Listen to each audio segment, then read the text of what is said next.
The classroom was warm and bright as we filed in for our evening English lesson in London. Desks formed a gentle curve, and our notebooks lay open with pens poised. Tonight felt different because we had heard a special guest would join our GlowEnglish workshop.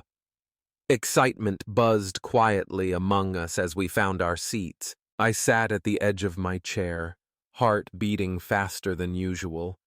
My palms felt a little damp in my notebook. I tried to focus on the simple practice sentences. My name is Anna. I am from Spain. I like music. I whispered each line, but my thoughts kept drifting to the idea of meeting someone famous. Just then, the door opened and a tall figure entered. He wore a black fedora and sparkling shoes that caught the classroom lights. He smiled warmly and said, "Hello, everyone. I'm Michael Jackson." A soft gasp rose from the room. For a moment, time seemed to stand still. I felt nervous joy. This was the King of Pop speaking to us in our simple English class. Michael walked slowly between the desks, greeting each student with a gentle nod and a clear, friendly voice. "Don't be shy," he encouraged. "Speak in English. I want to hear from you." My voice shook a little when I said, "Nice to meet you," but he smiled and replied, "Very good." His kindness made me feel braver. He asked us to stand and work in pairs. Each pair had to ask and answer short questions. What is your favorite song? Where do you live? I turned to my partner and found the words. My favorite song is... Michael moved around the room, listening and quietly correcting us. Try my favorite song is... See? Very clear. His gentle guidance helped our confidence grow. After the pair activity, Michael invited us to share a special music memory. I raised my hand and said, "When I was 10, I sang in a school play." He listened with interest and said, "That is wonderful. Music stays with us." Other students spoke about dancing at birthday parties, humming tunes during breakfast, and watching music videos late at night. Michael used each story to introduce new words: memory, talent, stage, applause. We wrote these words in our notebooks and repeated them aloud. Next, he turned to the whiteboard and wrote 3 new adjectives: starstruck, sparkly, confident. He also sketched simple pictures: a star, a shining light, and a bold smile. We worked together to match each word with its picture. Starstruck means feeling amazed, Michael explained. Sparkly means shining with small lights. Confidence means being sure of yourself. We practiced saying each word slowly, enjoying the clear sounds. Before the class ended, Michael shared one more surprise. He called our activity Icon Interview. He asked each pair to imagine they were reporters for a music magazine. We had to write 3 simple questions to ask him in English. My partner and I whispered, "What inspired you to sing? How do you learn new songs? Can you show us a dance move?" When it was our turn, I stood and asked, "What inspired you to sing?" Michael's face brightened as he told us about childhood dreams and how his family encouraged him. The room felt alive with energy and wonder. As the lesson drew to a close, Michael stood by the door and offered gentle advice. "Every time you speak English, you grow. Keep practicing. Keep dreaming." His words echoed warmly in my heart. I packed up my notebook and whispered to myself, "I can speak English. I can speak with anyone." Walking home under the soft London streetlights, I replayed the evening in my mind. I had met a music icon, spoken in English, learned new words, and felt my confidence blossom. This simple class had become a memory I would carry with me. Proof that even small steps like saying "nice to meet you" can open the door to big dreams. The room felt alive with music as we returned for our second evening at the GlowEnglish workshop. Michael Jackson greeted us with a warm smile and said, "Tonight, we learn through song." He played a familiar chorus softly in the background. "He loves you. Yeah, yeah, yeah." We closed our eyes and listened. When the music paused, Michael asked us to repeat the line together. "He loves you." He spoke slowly and clearly, reminding us that this simple sentence uses the present tense to describe something happening now. Next, Michael wrote 2 lines on the board. "He loves you," and "he loved you." He used a red marker for loves and a blue marker for loved. We learned that loves means it happens today, while loved means it happened before. Michael asked us to make our own sentences with each form. I wrote, "She loves pizza," and "I loved my birthday party." My classmates wrote similar examples. Michael smiled and said, "Good job," helping us understand how a small change in one word can show time. To practice listening and writing, Michael gave us fill-in-the-blank lyric sheets. Each sheet had the chorus with missing words like love, world, feel, and heart. We listened to the music again and filled in the blanks. When we finished, Michael played the full chorus, and we checked our answers together. Hearing the words in the song while writing them down made the exercise feel like solving a fun puzzle. We clapped when we got every word right, proud of our growing skills. After that, Michael invited us to talk about the meaning behind the lyrics. He asked, "What feelings come to mind when you hear these words?" One student said, "Hope," and another said, "Unity." I shared that the lyrics reminded me of friendship and support. Michael wrote our words on the board: hope, unity, memory, chorus. We looked up each word in our notebooks and said them aloud. Hope means a feeling that good things will happen. Unity means coming together as one. Memory means something we remember, and chorus is the part of a song that repeats. Having these words on paper helped us connect language to emotion. To bring our own voices into the lesson, Michael introduced the lyric rewrite activity. He asked us to form small groups and choose one verse from the song. Our task was to change the words so the verse would tell our own story. My group rewrote a line to say, "She loves English, oh, oh, oh."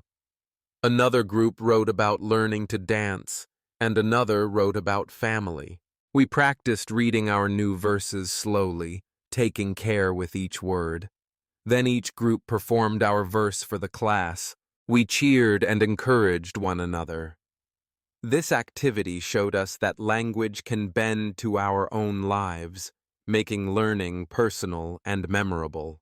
Finally, Michael handed out small notebooks for a short journaling exercise. He asked us to write 3 sentences, one about what we learned tonight, one about how music helps us learn English, and one goal for next week. I wrote, I learned present and past tense.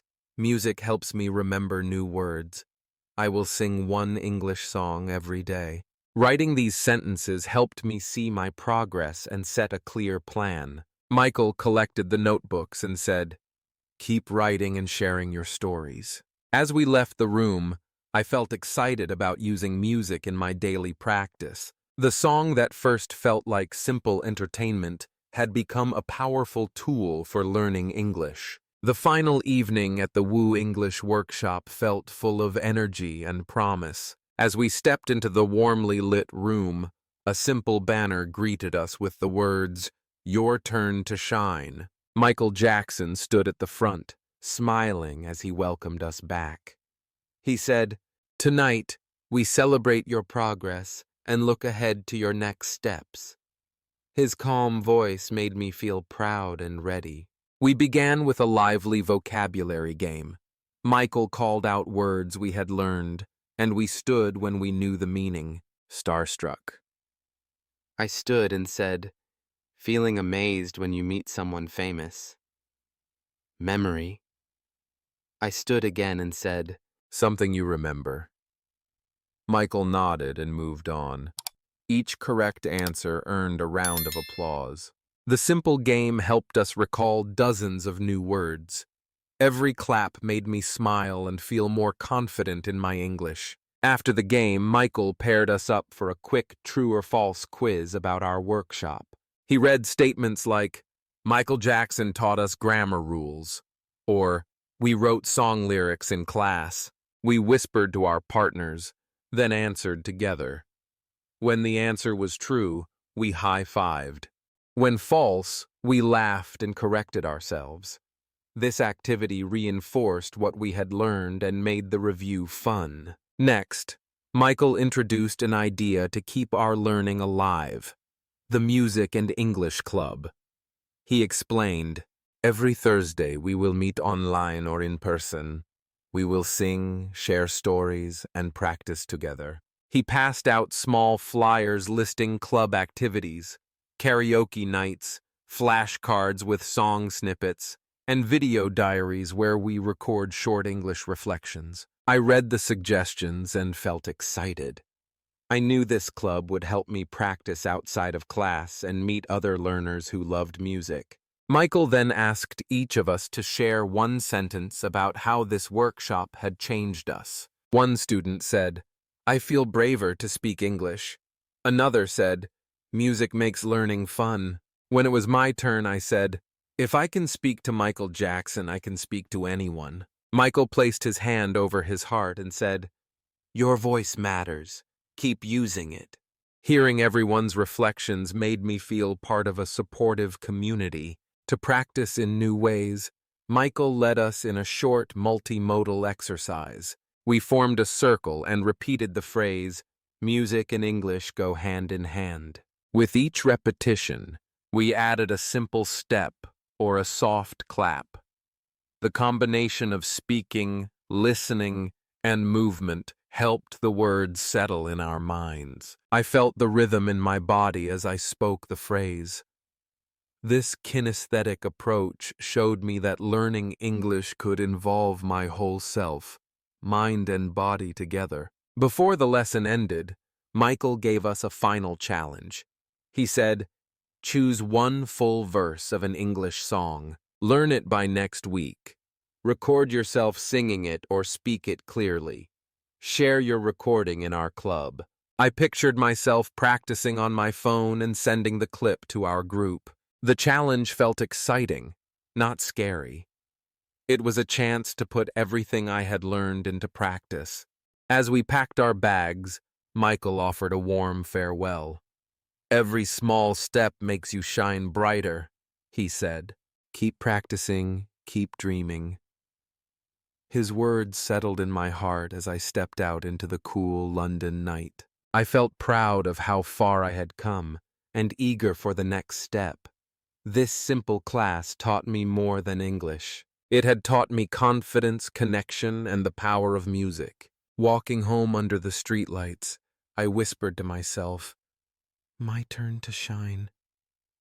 And I knew it was true. With every song I learn and every word I speak, I would keep shining ever more brightly. Thank you for joining us on this special journey with Michael Jackson. Over the course of 3 evenings, you stepped into a warm London classroom and met a true music icon. You shared your simple English introductions, practiced speaking with confidence, and played friendly games to build your vocabulary. Through song, you learned how to use present and past tense, filled in missing lyrics, and rewrote verses to tell your own story. You spoke new words out loud: starstruck, memory, unity, confidence, and saw how music can help your mind remember language. You moved with the rhythm, clapping and stepping as you repeated key phrases. You joined in pairs and small groups to ask questions, share memories, and perform short interviews. By the end, you not only learned English, you felt its power to connect and inspire. The deepest lesson from this story is that small steps lead to big growth. Learning a language is like learning a new dance. At first, the steps feel awkward. You may stumble over words or miss a beat in a song, But each time you try, each time you practice, you improve a little more. You build strength in your voice and confidence in your mind.